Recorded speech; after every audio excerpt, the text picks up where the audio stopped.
everybody. It is Steve, your friendly neighborhood lawn, and welcome back to That's Comical. And I am very excited for today's show because it is another must-be-read about a specific comic book that I have heard about for many years and finally got the opportunity to read it. But the opportunity was only because of the fact that my colleague, Shae, of course, was the one that finally nudged me to get it done. So, Shae, I am so glad that you are here today. And I'm really glad to finally have one of these shows where it's just you and I one-on-one, because we always have good conversations. Yeah, for That's Comical, we haven't done one just one-on-one, the two of us yet. Well, there will be more. I promise you, and I promise everyone watching out there. And by the way, if it is Wednesday and you're watching today, happy new comic book day. And of course, if you do enjoy the video, do not forget to leave a thumbs up and a comment, because we would love to talk to you. And if you do enjoy what you saw today and want to see what's happening on the channel as well as what's happening in 2022, because there's a lot happening, everybody, don't forget to subscribe and hit that notification bell so you're up to date with all of our latest content. So, Shae, I just first want to say, for this episode of Must Be Read, thank you so much, because this is a book that, when it came to graphic novels, and someone who was well vested in the booktube community for a couple of years, when it came to graphic novels, there was always two that the booktube community was just crazy for. One of them was Brian K. Vaughan and Fiona Staples' saga, which we will be talking about in 2022, but the other one was Alex and Ada, which is written by Jonathan Luna and illustrated by Sarah Vaughn. Now, this copy has been in my possession for almost half a decade. My wife won it at a contest, I believe. But really? That's so cool. But I never picked it up and read it. And she always said, I don't know when I'm going to read it, Steve, but if you want to read it, please feel free. The one thing that got me very upset about Alex and Ada and Saga was that nobody told me that Image Comics made them. If Image Comics was told to me, I would have immediately picked up these books. But you read, I'll remember that in future. Yeah, it's all about someone who was a comic book collector in the early 90s, and Image Comics was the big thing. All the new comic book readers wanted something to get in on the ground up. Characters like Spawn and Wildcats, the Max, you name it. That was the big thing, really going up against the big two. But knowing that these kinds of stories were being created in the indie world of comics, let me just say, as a comic book reader and collector now, I am just so happy to see so many different kinds of stories. But let me hear your first impressions of this, because you read this a lot sooner than I did. It's true. And like you, I've been steeped in the booktube community for a really long time. And so having this comic series come out and all of a sudden everybody's talking about it, I'm like, okay, what's the deal here? And so I looked into the description, and essentially we haven't even really said anything about what it's about. So it's about this lonely man whose rich grandma buys him $1 million AI as a companion. And it's about their love story, which opens all of these different things. Is a sentient AI like the same as a human? And all sorts of really interesting discussions. And it reminds me of that episode of Star Trek: The Next Generation, where they're debating if Data is his own entity or if he's owned by the Federation, because he is an AI. And so it gave me all of those same kind of vibes. And that's one of my favorite episodes of Next Gen, because it just opens up this whole dialogue of, what do you consider alive? What do you consider real and sentient? What are the parameters? We're setting rules right now. And Alex and Ada does that in a really beautiful and slow building, organic kind of way that I thought was really interesting, despite it being only 3 trade volumes. I would have loved for it to be a little longer. Like, I could have gone with 1 or 2 more personally, just because I was really enjoying the story. But overall, I think the arc to the story is near perfect. Like, with the pacing and the inevitable conclusion, I thought it was really well done. There were a few conveniences right at the very end, which were a little disheartening to me, but outside of that, it was near perfect. And I rarely say that about even manga series that I'm madly in love with, let alone comic series. Yeah, I have to be honest with you. You said it best, because I agree with you on so many things that you said earlier. I'm also very glad that you threw out Star Trek The Next Generation, because one of my personal favorite TNG episodes is the one where Data on an away mission finds a stranded boy who is trapped like in an old starbase or Star Trek, and the boy wants to be more like Data, which is so interesting to me, because I didn't even think about Star Trek when I was reading Alex and Ada, but I was thinking about other things that I had recently seen in the last like 10, 20 years, like The Bicentennial Man, or Steven Spielberg's film AI, or another very well done film, Spike Jonze's Her, which, even though it's not a physical artificial intelligence, it's the voice of an artificial intelligence. Her is honestly probably the closest. Yes. If you love Her or you liked the movie, you will enjoy the comic series, because there are so many similarities between the two, especially in the human AI romantic dynamic. That's definitely your closest. But all the discussions that are had between the movie and the comic series, they're all so good. Yeah, I mean, you're absolutely right. Her is also gave me a very open, wide world and a clean vibe, and that's definitely how you feel when you read Alex and Ada. Well, I do think that has a lot to do with the art. It's very clean lines, very smooth, very precise in its art style. And I really appreciated that, especially when you're dealing with a human-looking AI. Of course, they're going to look almost too perfect most of the time. And I think that Sarah Vaughn did a fantastic job making everything those clean lines. And it was just so nice to read. I think one of my personal favorite things in terms of the atmosphere and the technology was the way that people communicated, how it's literally something that is implanted in your head. I mean, it's convenient, well, I'm sitting here thinking that's 10 years away technology-wise. It's going to happen. You know something? When I was don't want everybody else's voice in my head, though. I don't. Yeah, I mean, when I was in a database security course, we were all talking about, like, how do we make things safer? And I was basically saying it's going to get to the point where it's going to be literally a microchip that is attached and connected to your DNA. And someone actually asked the question, well, what if someone actually decides to mug you and slices your arm that your chip is in and takes it to steal your identity? And I said, oh, it's very simple. When your vitals are gone, the chip gets deactivated. It's a little answers. It's gruesome, but that's the only way that I could find it convenient. But the one thing that I gotta say that I really truthfully loved about Jonathan Luna's work was it felt very real in such a unreal world. Like, the relationships are very relatable, even the one that Alex and Ada has, but also the relationship that Alex has with his friends, the relationship that Ada has with those other artificial intelligence beings. I loved it when they went into that virtual chat room with all of those different people and they had those conversations. It's so...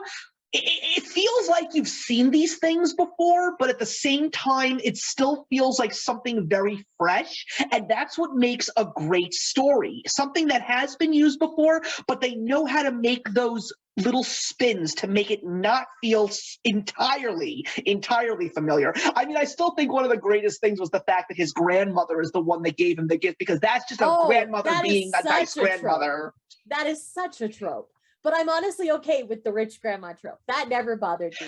Usually it's the rich grandma giving somebody like a mansion and the hunky guys next door or whatever. Like, that happens in romance all the time. So that's a very romance trope. So it was kind of nice to see in this sci-fi comic. Like I say, like you were saying, nothing was necessarily new in this story. I do think the ending felt new to me, especially. I'm trying to be kind of elusive here till we get to talking about that. But it's one of those things where the way that the two of them packaged this story, it had that new, clean, fresh, as you said, feel to it. And I really enjoyed that in my read. So I do have a question that I do want to give you before we officially conclude, but I don't want to do it just yet because I think it will be much better if we talk a little bit more about some of the highlights of the story. So also definitely want to talk about that ending because there were some parts of it that sort of rubbed me the wrong way, if you will. Okay. But what were some of the best parts of the story for you? Like, what did you really connect with? Naturally, I gravitate towards romantic stories in my books, in my manga, in the comics that I read. So I was drawn to the relationship between Alex and Ada because I felt like the way that it developed was really organic and really sweet. Yeah. And it wasn't all about just like sex, like you would think with a android, a pleasure bot, as we will put in quotation marks here, because that's essentially kind of what grandma bought him. But it's one of those things where they kept it very innocent and very sweet for the majority of the story, and I really appreciated that. The other thing that I really enjoyed was some of the things that happened at the end of the story. And so things that might have rubbed you wrong might have been things that worked right for me. So I'll be interested to get into that. Absolutely. Yeah. So what were some of your favorite things? Okay, well, I absolutely, what really got me was the choice that Alex made to officially get Ada to go beyond her programming and not just be that servant, if you will, really to be a free thinker, because clearly what you get from Alex, and this is something that I'm not speaking as a man, I'm speaking as a woman, because they always say this, nice guys are so hard to find. And I will definitely say that this couldn't be one of the more, this is a nicer guy than me. And I am definitely someone who classifies himself as a nice guy. But I just appreciated the fact that he was very selfless. He never tried to be cruel to anybody, even though there were some times where he had some falling out with people, and he never really truly felt that he needed to take onus on it because he never truly felt that he did anything wrong. The scene where Ada flees is the one that got me the most because it was so heartbreaking, because this was two entities that truly did, at least to that point, truly do share a bond. And the fact that because of one event that unfortunately shook things up, instead of really trying to hash it out and try to find a way that it could never happen again, the fact that Ada just decides to pick herself up and leave, just the fact that she's like on the street and there are some points in time where she's literally wet and she's crying, it just really, really gets you. And the part that makes that so special is the fact that you are feeling for something that isn't real. And yet, because of the fact that Alex went above and beyond to try and make her real, because he didn't just want her to be there for him. He wanted him to also be there for her. Like when they're tasting certain foods, or when she's going out and experiencing, the birds singing or fresh air. It's just a really amazing thing to experience in the pages of a book. It makes you really think about what is alive and what is not. And it's just the way that conversation is brought throughout the course of the story is really, really interesting to me. Yeah. The one thing that really rubbed me the wrong way towards the ending was the fact that Alex served prison time. That was just something that to me sort of felt out of place. For me. It worked for me. Out of place. So please let's analyze that, because I really want to get a different perspective here. Okay. So for me, so often in these kinds of stories, there are no consequences for the decisions that the characters make. They're just automatically forgiven. I like that Alex wasn't forgiven. He had to serve time because he broke the law. He legitimately broke the law. So if there's no consequences, why are there laws in this world? So I like that they chose for him to have to serve time because he broke the law and he knew it going in. So it wasn't any ignorance thing. He happily broke the law for Ada. And so I like that he had to serve time. It was a little convenient that they were able to be reunited at the end, but at the same time, if that hadn't happened, I might have been a little mad about it. But that's the romance reader in me. Well, I feel that when it came to the kind of story that we were already fully invested in, to not get that sort of, not necessarily a truly happy ending, but more so of a hopeful ending. I personally prefer a hopeful ending over a happy ending. And well, see, yeah, this is what falls into not a happily ever after. This is a happy for now kind of situation. right. Which in romance, it can't be classified as a romance if it doesn't have one of those two. So this definitely falls in the happy for now category.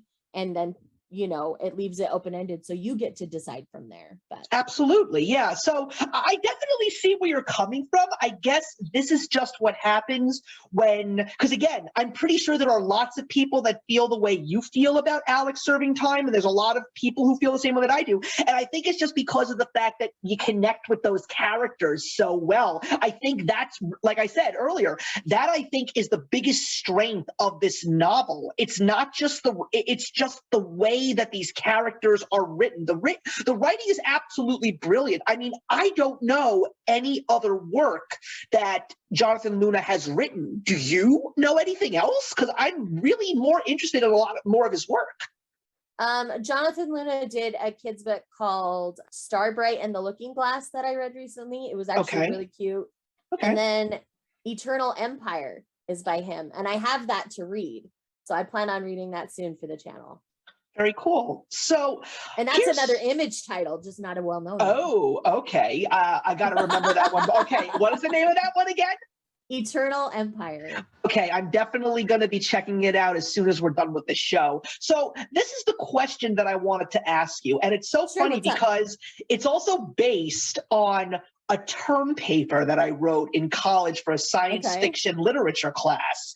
And it was the concept of, when you take a look at lots of stuff, whether it's books, whether it's comics, whether it's movies, whenever there's a story that the main focus is an artificial intelligence, why is it that this specific character that is built to be perfection, why is it that it strives for more when it knows that it's technically perfect? Because think about it. You take a look at characters like Data. You take a look at a character in comics like The Vision, an artificial intelligence that would eventually marry a human being, or so many other things that we have seen, like in Her.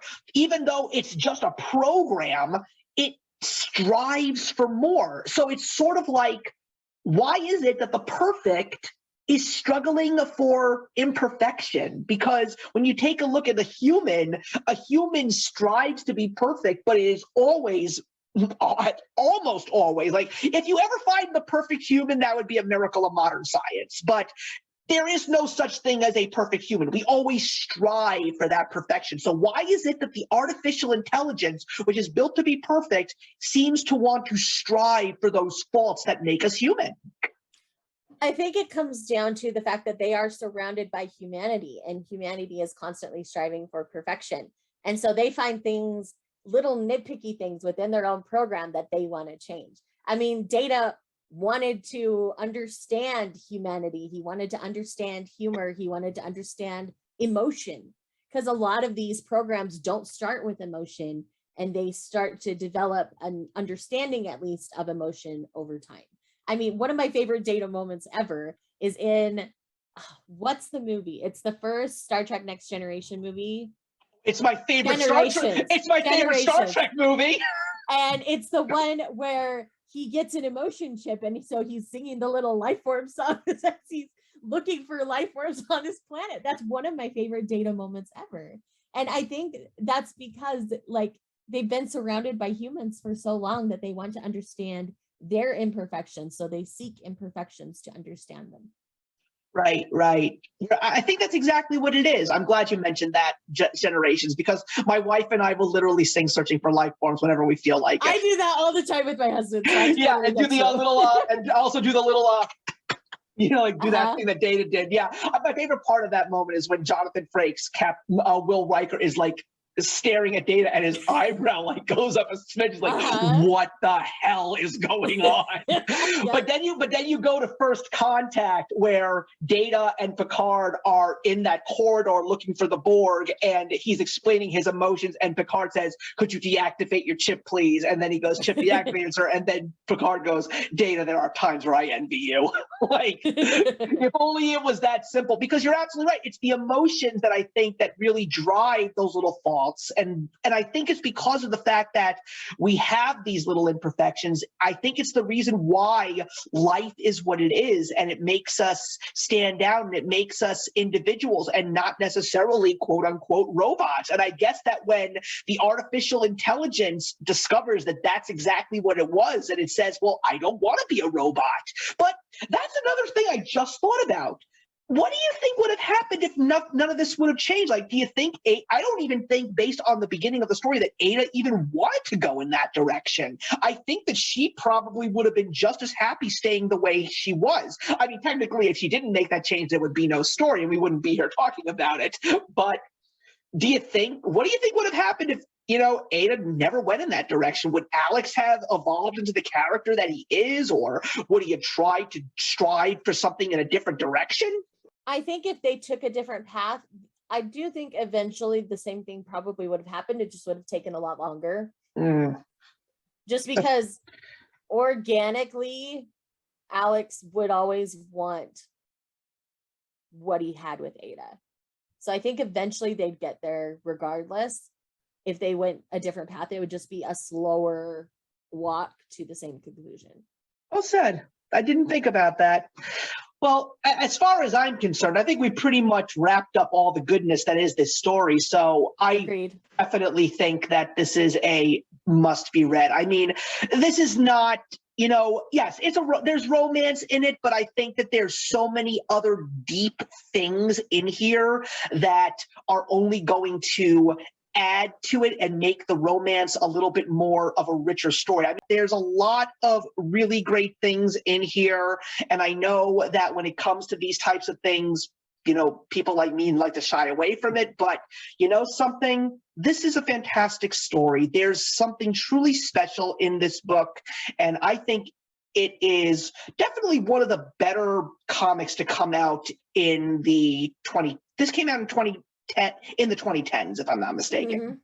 So I definitely would say that if you are able to get your hands on this book, definitely do so. I mean, I was fortunate enough to get this book for free, but chances are I had a feeling I was going to read it anyway, just because I truthfully supported the BookTube community, and knowing that this was considered to be an excellent read, there was no way I was going to go throughout my life not reading this book. So, Shae, thank you so much for finally getting me to read this book. I'm glad that I did.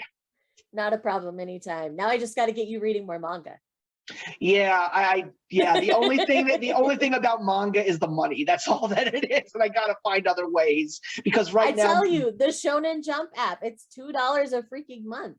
I know. I mean, you can read like 100 chapters a day for that $2 a month. You can read I know. I see these. I go into Barnes and Nobles these days, and that's basically all I see. I see shelves and shelves of manga. It's unbelievable. But that's a discussion for another day, though. Absolutely. But anyway, that's going to wrap up another Must Be Read. Shae, it was an absolute pleasure to finally sit down and talk with you. I'm looking forward to some more of these one-on-ones, because everything that you have been bringing to the channel with April has been spectacular, and the group discussions that we all have as a team have been great too, and I'm really looking forward to what 2022 is going to bring us. Me too. All right. Thank you very much for watching, everybody. We will see you in the next one.